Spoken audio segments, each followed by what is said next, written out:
are the Timberwolves and the Nuggets, and you see them down there. They're both 25-1. So let's stick with the Nuggets here, because restricted free agent Spencer Jones agreed to a 2-year, $12 million offer sheet with the Oklahoma City Thunder.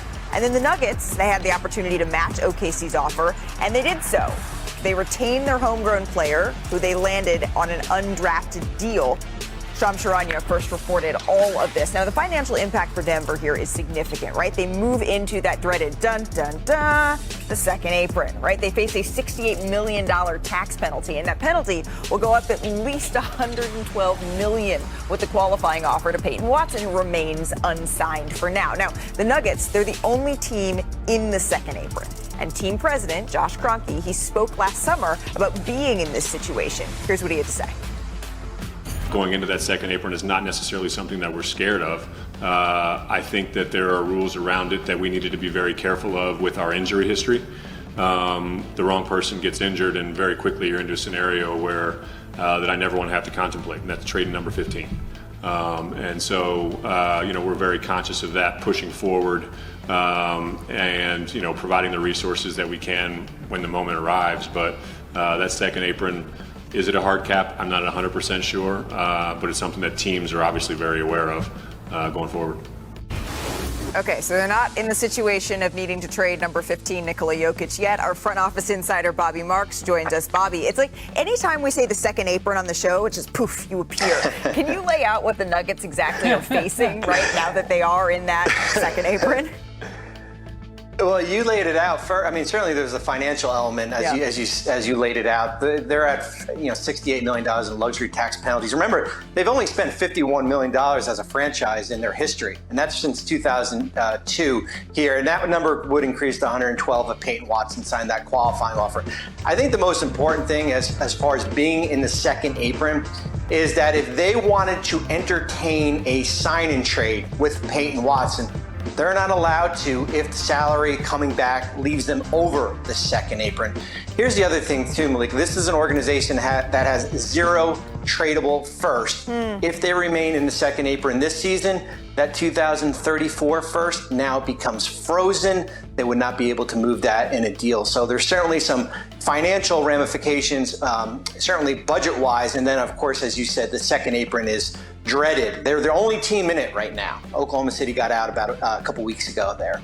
That dreaded second apron is 100% impacting the Denver Nuggets and their conversations with restricted free agent Peyton Watson, because they have not been able to land an agreement on a deal, and that's why Peyton Watson and his reps have been seeking out potential sign and trade opportunities, and that's where the Bucks, the Hawks, the Clippers, they've all emerged as leading suitors, I'm told, for Peyton Watson. But in a potential sign and trade, the Nuggets initially had set a price this offseason of similar to the Walker Kessler deal of 2 firsts and 2 swaps in any potential deal. Now that price, my understanding, is a really good high-level player as well as a first-round pick. So we'll see between now and obviously the deadline for any type of restricted deals, as we saw with Jonathan Kuminga last summer, was basically up until training camp. So we have about a month and a half before that period starts to come around. So, Vinny, if you're Nikola Jokic and you're hearing everything that Shams and Bobby just said, and that you're looking at the ability or inability maybe to re-sign some of your roster that already, frankly, wasn't good enough in the Western Conference, we know that Nikola Jokic has said he wants to be a Denver Nugget for life. But how are you seeing this if you're Nikola? I'm looking across the way to the Milwaukee Bucks and what they went through with Giannis Antetokounmpo after they won a championship.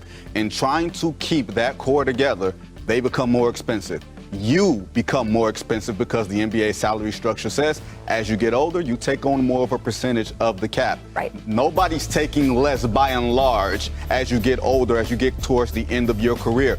Fewer resources, fewer playoff wins. This is the dreaded sort of not just the second apron, but the parity era that we're in the NBA. And the Nuggets have not been a part of the championship conversation for the past couple of years. He has to be looking at his future with this franchise and looking at the landscape of the West, with San Antonio and Oklahoma City being steps ahead of everybody else. Now, Brian, this is sort of the natural lifeline. This is the natural course that we see championship teams so often make, because you have said this before. There's only one thing harder than building a championship team, right?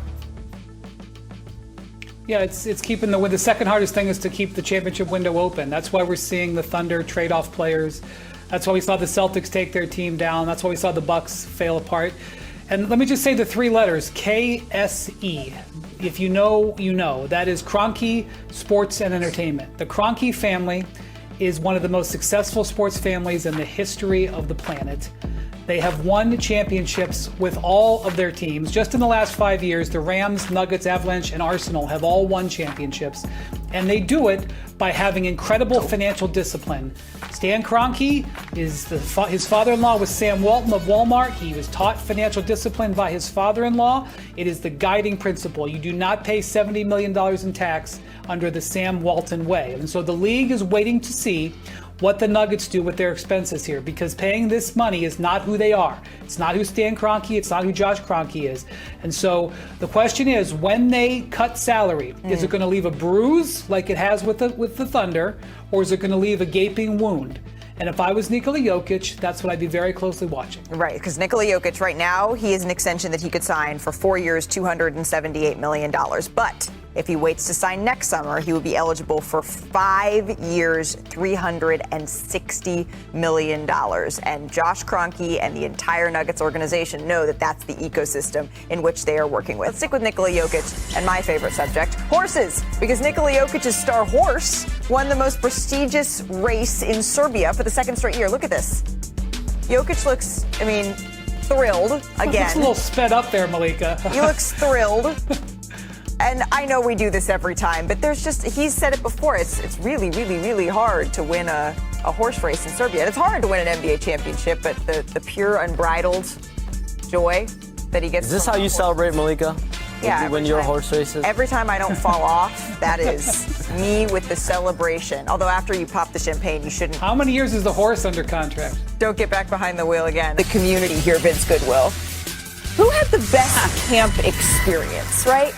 This kid with a little this or that, getting his shot just engulfed by Victor Wembanyama, or this kid who attempted to take a charge from Scotty Barnes. I think one is more painful, one's more embarrassing. I will take the embarrassment over the pain. Yeah. To be clear, the embarrassment is that he didn't set his feet, or the embarrassment is getting stuffed? The embarrassment is that he didn't set his feet. Okay. Kendrick Perkins is here.